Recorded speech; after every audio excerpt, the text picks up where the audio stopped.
So, this is part 17 now, a most peculiar timeline. I began to look at the events of the various things we've been talking about here and put it again into sort of a linear format. We see that God creates the world in 6 literal days, describing essentially a snow globe-styled enclosed world cosmology.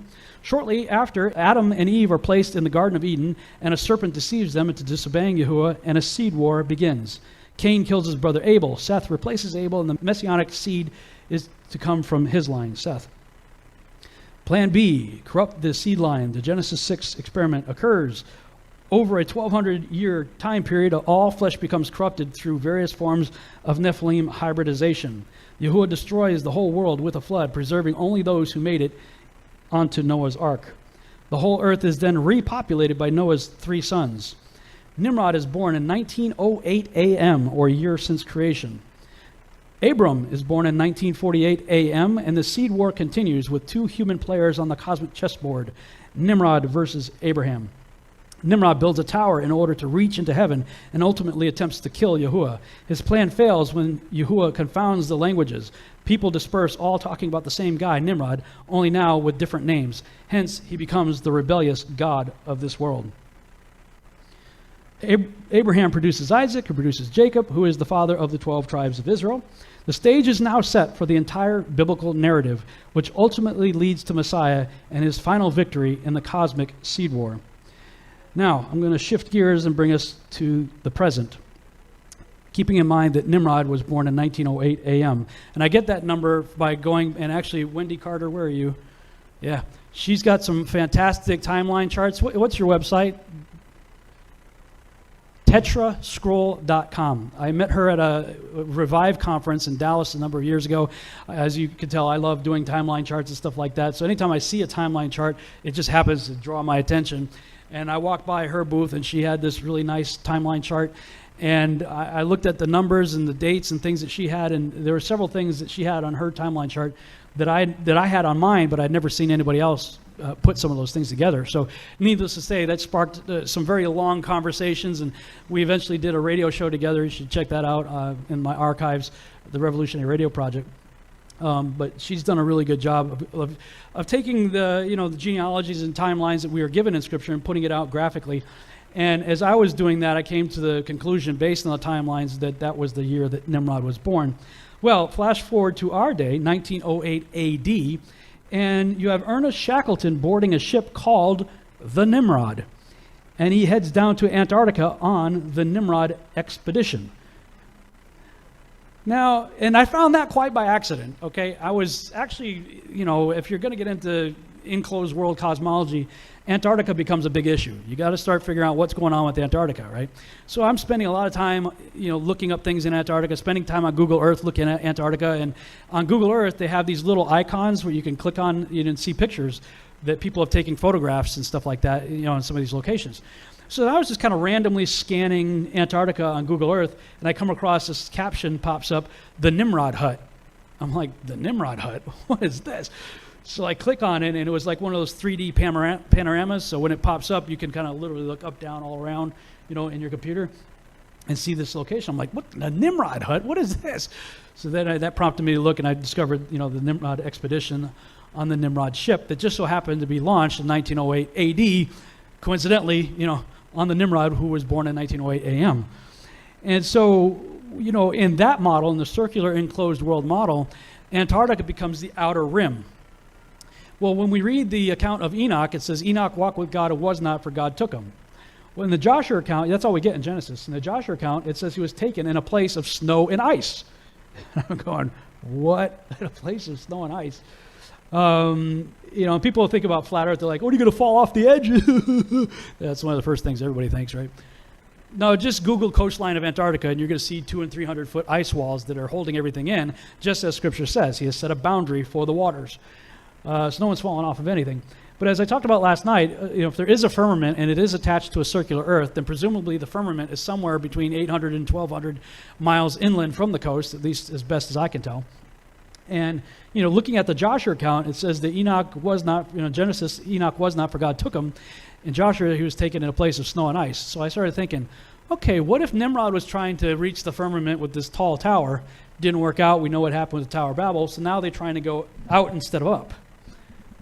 You know, just speculation, but this is an interesting engraving somebody did in the 1800s of a prophet looking under the firmament wall. So, flash forward, Nimrod expedition. Many more Antarctic expeditions soon follow. In 1931, Auguste Piccard, from whom Captain Picard, any Star Trek fans out there, Captain Picard was actually named after this guy who was a real scientist, shoots himself up into the stratosphere, getting to nearly 52,000 feet in a metal ball hanging from a balloon. And he's the first person to get that high. And he comes back, and for Popular Science magazine, he says he described the Earth as a flat disk with upturned edges. A few years later, the Russians got about 10,000 feet higher, and in the same magazine, Popular Science, covered that as well, and it said they tried in vain to detect any curvature at over 60,000 feet. This is in Popular Science magazine. Interesting. During World War II, the Nazis become obsessed with the occult and Antarctica. After World War II, the nations, especially Germany, Russia, and the United States, become quite obsessed with Antarctica. Enter Admiral Byrd. He's an interesting character who allegedly flew to the North Pole region in the late 1940s, and he came back claiming to have found an entrance to Inner Earth, Agartha. Now, here's a highly respected, highly decorated person in the U.S. military, in the Navy, coming back with tales of flying his plane up in the north, going into a hole, and apparently encountering an underground civilization of some sort. Next thing you know, they're sending him down to Antarctica. Well, before that, or in the same time period in the 1940s, we have the Babylon Working taking place in 1946, along with L. Ron Hubbard, the founder of Scientology, JPL founder Jack Parsons, who was a disciple of Aleister Crowley, engaging in ritualistic sex magic in order to incarnate the so-called Moonchild with the Scarlet Woman named Babylon.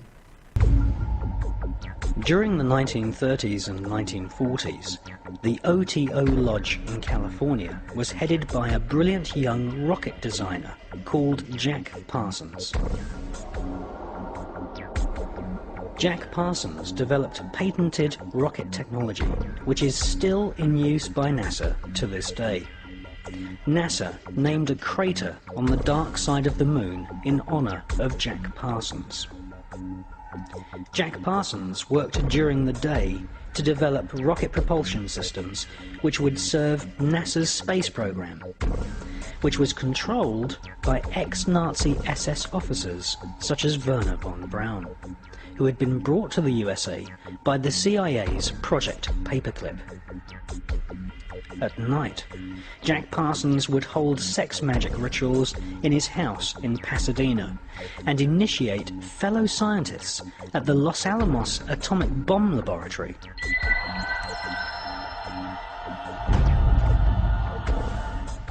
Jack Parsons was fully aware of what his rocket designs would eventually be used for. Not far from Jack Parsons' rocket lab in Pasadena, Robert Oppenheimer was building the world's first atom bomb, which would be exploded at Los Alamos near a place called the Road of Death, which lies on the 33rd degree parallel.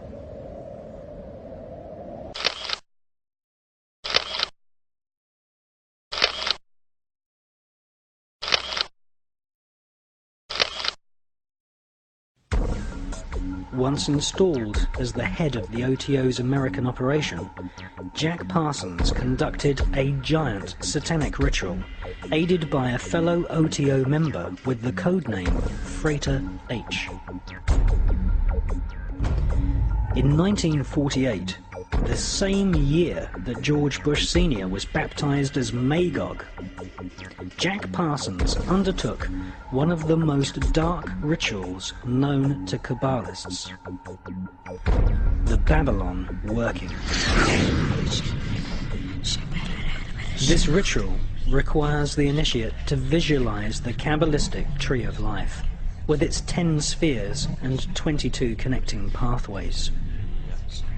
Between the top 3 spheres and the lower 7 spheres, there is the so-called abyss, the place where one's personality, possibly even one's sanity, is potentially destroyed. If the initiate successfully spans the abyss with personality intact, then he becomes a black brother of the Kabbalah, a black magician of the so-called left-hand path. In the tradition of Judaic mysticism, these black magicians are utter evil and are in themselves pestilence. This giant Babylon working ritual saw Parsons, aided by his magical protege, Freighter H, project their astral bodies into the dark abyss of Lucifer. 1948 saw George Bush Sr. baptized in the name of Magog, the spirit who would lead the army of demons against Christ at the apocalypse of Armageddon. That same year, Jack Parsons baptized himself as Belerion Armilas al-Dajjal, the Antichrist.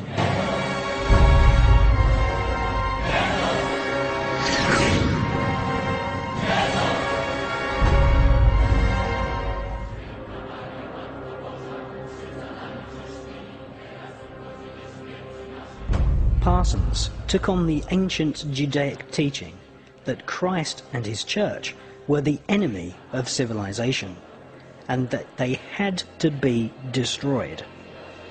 On a 40-day pilgrimage in the Mojave Desert, the place where Area 51 now resides, Parsons summoned forth Babylon, the Scarlet Woman, the whore of the apocalypse, the consort of the great beast Satan 666. According to the mysterious Freighter H, during the ritual he saw Parsons rip a hole in space-time, and something evil flew in.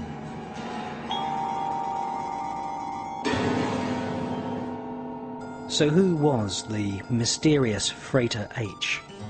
None other than the author and inventor of the new cult religion of Scientology, Mr. L. Ron Hubbard. Former initiate of Aleister Crowley's OTO, Hubbard wrote a so-called sacred text called Dianetics, which now has an inspired following of evangelical millionaires in Hollywood, just as the Kabbalah training schools are now brim full of people who had their interest in these Judaic magical techniques inspired by Britney Spears and Madonna.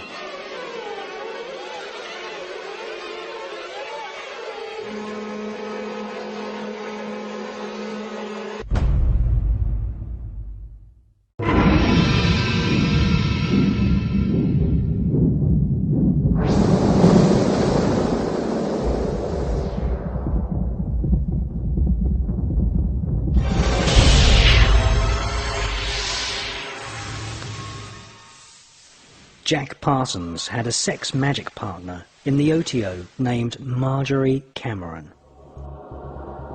Whilst staying with her friend Renata Drux in Hollywood, Marjorie Cameron confessed that she had been part of the Babylon working ritual.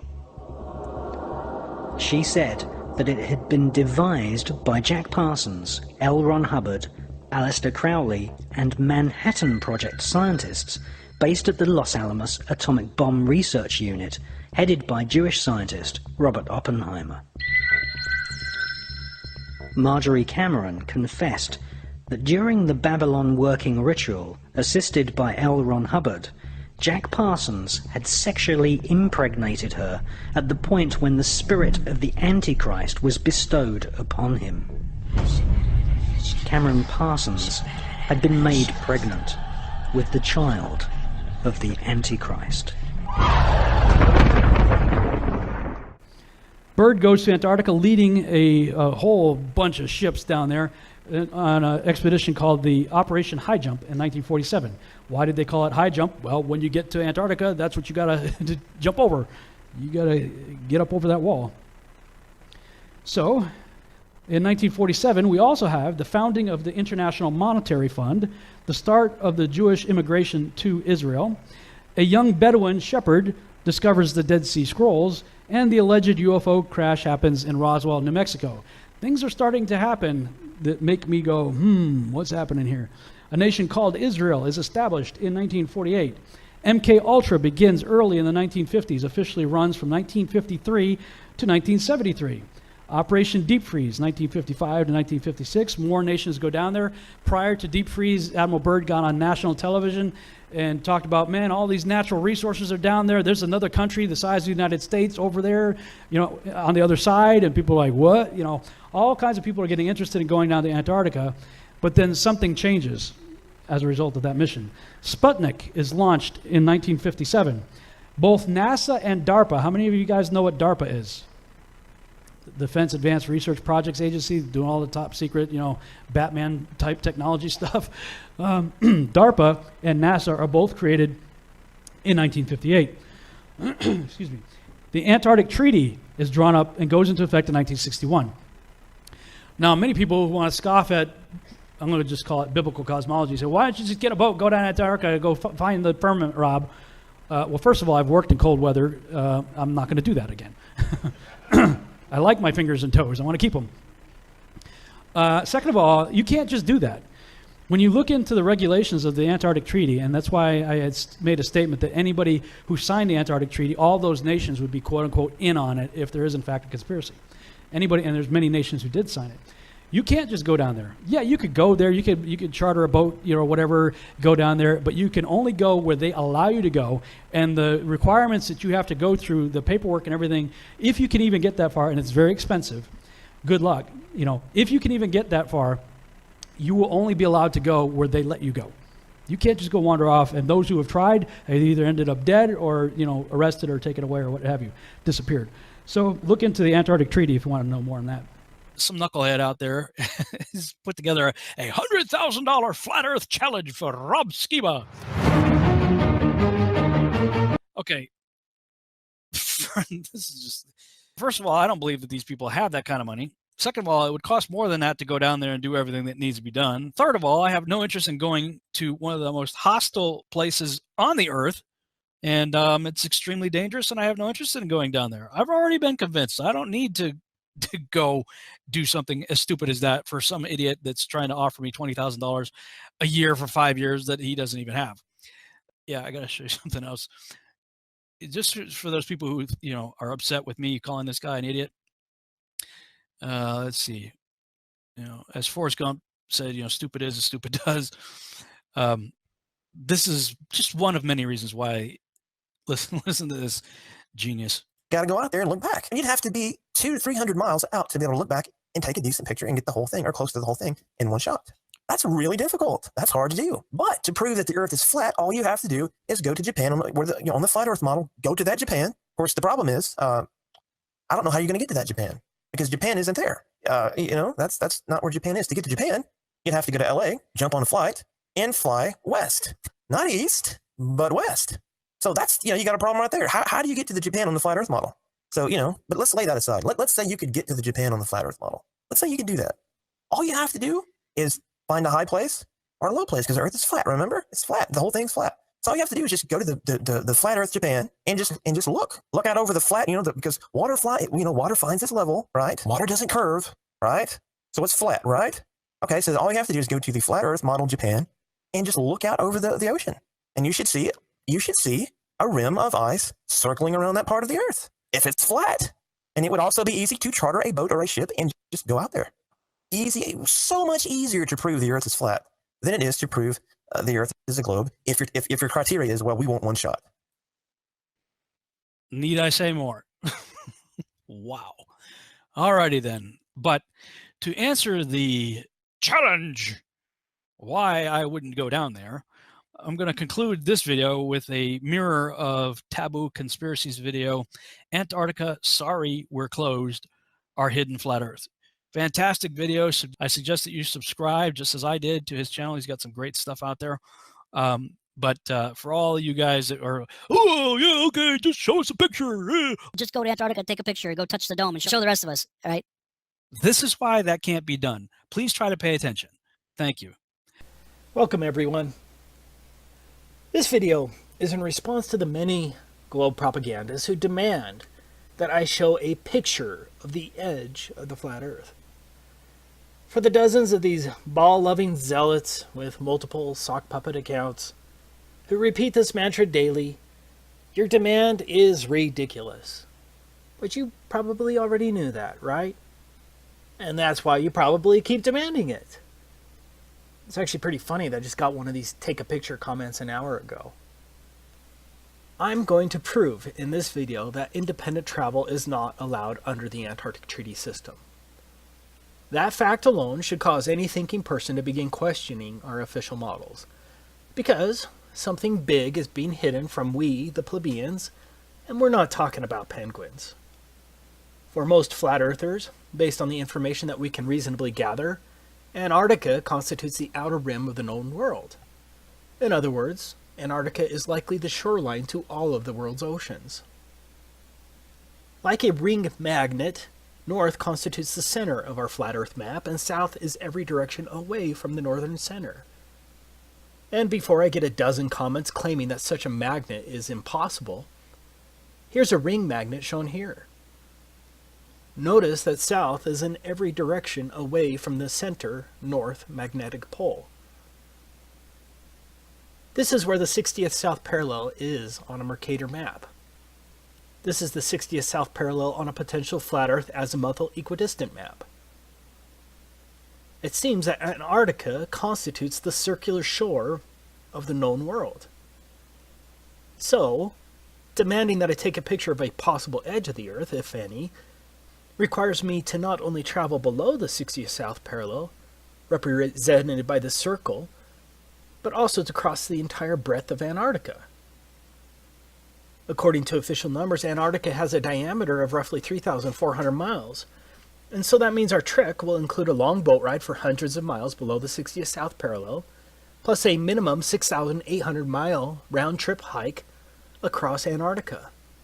That's assuming the official model is correct.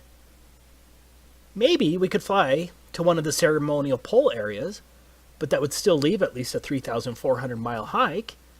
In addition, we wouldn't know for sure whether the plane trip itself was interfering with our results, since the pilot would have to follow a designated path outlined by the Antarctic Treaty System, and who truly knows what direction that is until we get there.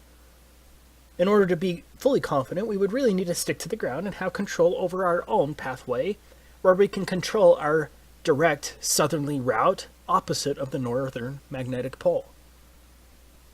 Now, whether Antarctica is a smaller continent next to the outer rim, or whether Antarctica is indeed the shoreline of the known world, I don't know the answer. Flat earthers don't have a government budget to spend $1 billion to hire hundreds of cartographers and fleets of boats and planes to map the entire world. But even if flat earthers had the money, we would still run into the Antarctic problem, which is the point of this video. So, what is the Antarctic problem? It is the fact that independent travel is not allowed below the 60th south parallel in any reasonable manner to make any determination as to whether Antarctica is the shoreline boundary circumscribing the known world, or whether Antarctica is simply a continent a little north of the true but unnamed southerly shoreline of the Earth's oceans. For all we know, Antarctica may be an infinite plain that is uninhabitable at further distances. Again, we don't know. But, as I will describe in this video, I suspect that Antarctica is the shoreline circumscribing the known world due to the unbelievable restrictions placed on travel there. Excluding a couple of questionable claims, the total lack of north-south circumnavigation only proves the same. But if I'm not allowed by our governments to independently travel below the 60th south parallel and then to traverse Antarctica over 6,800 miles, then I cannot take a picture of a theoretical edge, dome, or those other lands beyond the South Pole, whatever the case may be. But you probably don't quite grasp how much area is really being blocked off under the Antarctic Treaty System. Let's look at it from the alleged 60th north parallel, because this will give you an idea of the tremendous area blocked off to independent exploration. This is the area of the 60th north parallels.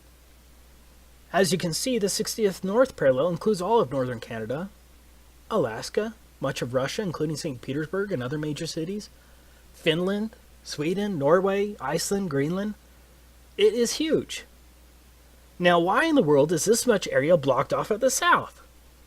Do you really think it's because of penguins?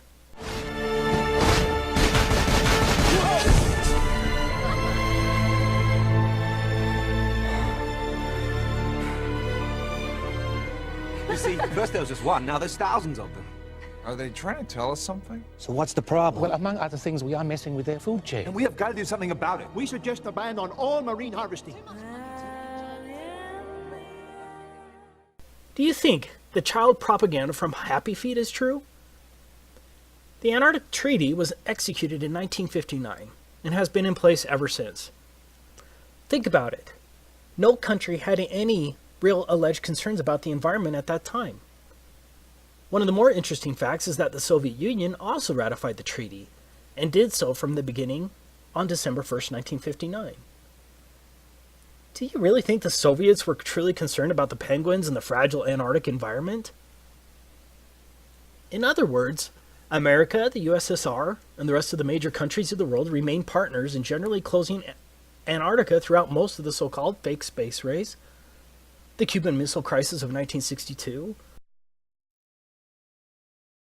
the fake moon landings, most of the Cold War, the Vietnam War, the Six-Day War, the Soviet-Afghan War, and the collapse of the Soviet Union, which at that time Russia continued as a signatory in 1992. That's some peculiar cooperation transcending international conflicts, don't you think? Do you really think that the vast resources and strategic military benefits of Antarctica were multilaterally put aside because of penguins? Even North Korea has been a signatory since 1987. For some strange reason, the Antarctic Treaty has remained sacrosanct for nearly 60 years, regardless of worldwide conflicts. For the reasonable, objective person, alarm bells should be going off right now. As I was preparing this video, I found something else that's interesting. Out of all the flags of all the countries across the Earth, can you guess which one only shows a map of the country as the emblem of the country? You guessed it. Only one. Antarctica. Yeah, the one country they want you to know the shape of. That doesn't reek of programming, does it? Let me make this clear from the beginning. Travel to Antarctica is more difficult than travel to a military base. Sure, the military base may have a visitor shop near the entrance, but if you go beyond that visitor shop or another designated travel area without clearance, you're going to get arrested, or something worse. I'm sure I already have a few globe shills ready to pounce, armed with various inanities to counter my statement, but let's ignore the global spin. This video is about evidence and facts and the reasonable assumptions based thereon. So let's decide to take a theoretical trip across Antarctica to find the edge, if any. I'm not talking about going to the visitor center along the edge of Antarctica, or an overly expensive cruise to a small ice shelf along the edge with a small excursion, or a flight to one of the multiple ceremonial poles, and then straight back again. Yeah, that's not strange at all. I must reiterate, because I will get a dozen comments telling me to take a cruise or that someone's best friend went to Antarctica. I am not talking about a trip to one of the few designated tourist locations of Antarctica. I'm talking about a real trek, pointed directly south across the entire 3,400-mile breadth of Antarctica and back again to determine whether Antarctica circumscribes the known world and to possibly determine whether there's an edge, a dome, or whatever, and then take a picture of it. I'm talking about repeating the trek of Admiral Byrd and discovering that area as big as the United States that has never been seen by a human being on the other side of the South Pole, full of minerals and such just waiting to be explored. But strangely enough, there is left in the world today an area as big as the United States that's never been seen by a human being. And that's beyond the pole on the other side of the South Pole from Middle America. And I think it's quite astonishing that there should be an area as big as that unexplored. Okay, let's get started with our theoretical trip. So what is required to trek across the entire breadth of Antarctica? Now, I'm in the United States, and so we're going to examine it from the position of a slave of the U.S. But the rules are going to be the same for all 53 signatory countries of the Antarctic Treaty, and everyone else, since these countries all enforce the same provisions. To begin with, we need to understand that anything below the 60th south parallel is referred to as the Antarctic Treaty Area. What does that mean? That means I'm generally not allowed within hundreds of miles of Antarctica. from approximately 400 to 900 miles without obtaining a permit to do so. Now, the U.S. government has recorded that some sailors have seen the mountain ranges of Antarctica at 300 miles distance while sailing. Of course, 300 miles should be impossible on the globe with a curvature drop of 11.4 miles, but the 60th parallel is between 400 and 900 miles away from the shoreline of Antarctica. Even under a flat Earth, that's a lot of lower atmosphere to see through, also referred to as atmospheric extinction factor, and a lot of angular size reduction. Despite the claims of the ignorant globe zealots, you can't see through that much lower atmosphere. In other words, I can't even see Antarctica from the ocean without first obtaining a permit from the U.S. State Department, or whatever department that controls that in your country. Taking a trip to the 60th South Parallel isn't going to accomplish anything, and so we're stuck with getting a government permit. So let's go through the steps to obtaining a permit from the U.S. State Department.